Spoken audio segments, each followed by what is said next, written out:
जरा ठहरिए। कल्पना कीजिए कि अभी इस वक्त आपके फोन पर एक नोटिफिकेशन आए।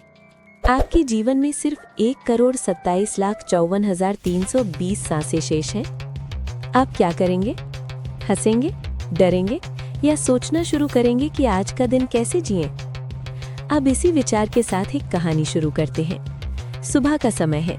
एक आदमी घर से निकलता है, चेहरे पर मुस्कान है। कल ही उसने नई कार ली है, मन में योजनाएं हैं। अगले महीने परिवार के साथ यात्रा, बेटी की पढ़ाई, माँ की दवा, ऑफिस का प्रमोशन, सब कुछ सामान्य। वो गाड़ी स्टार्ट करता है, रेडियो पर गाना चल रहा है। सड़क पर हल्की धूप बिखरी है, लेकिन सिर्फ 3 सेकंड में सब बदल जाता है। एक तेज हॉर्न, ब्रेक की चीख, कांच के चटकने की आवाज और फिर सन्नाटा।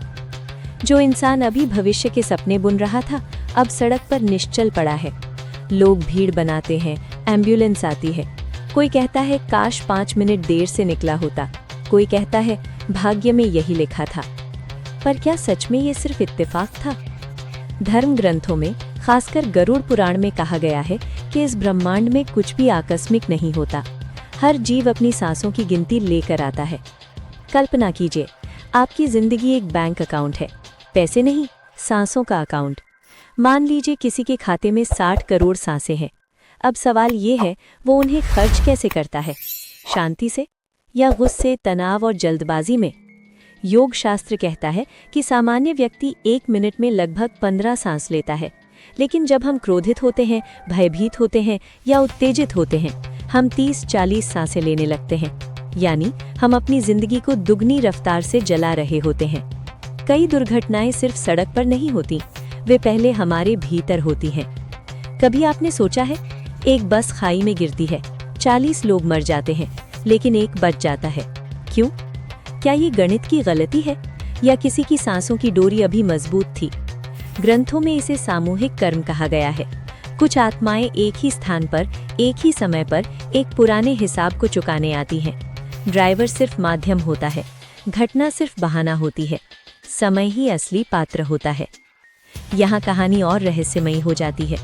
कहा जाता है कि मृत्यु कभी अचानक नहीं आती, वो संकेत देती है, लेकिन हम अनदेखा कर देते हैं।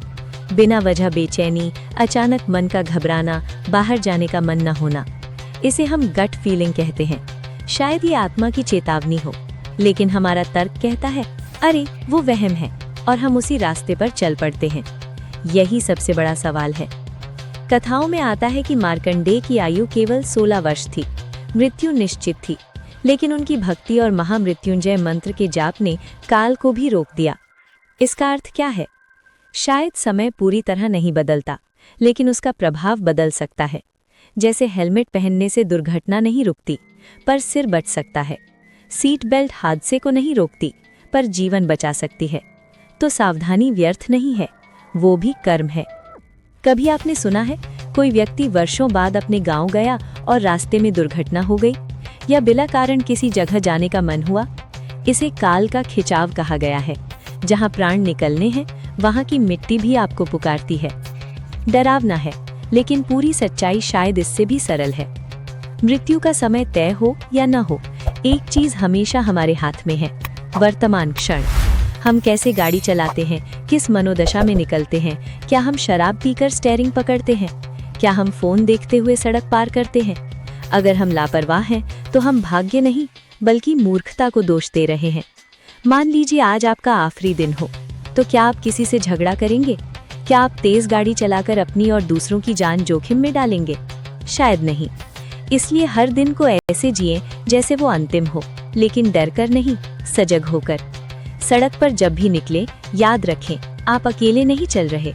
आपके साथ आपके परिवार की उम्मीदें, आपके कर्मों की फाइल और आपकी सांसों का बैंक अकाउंट भी चल रहा है।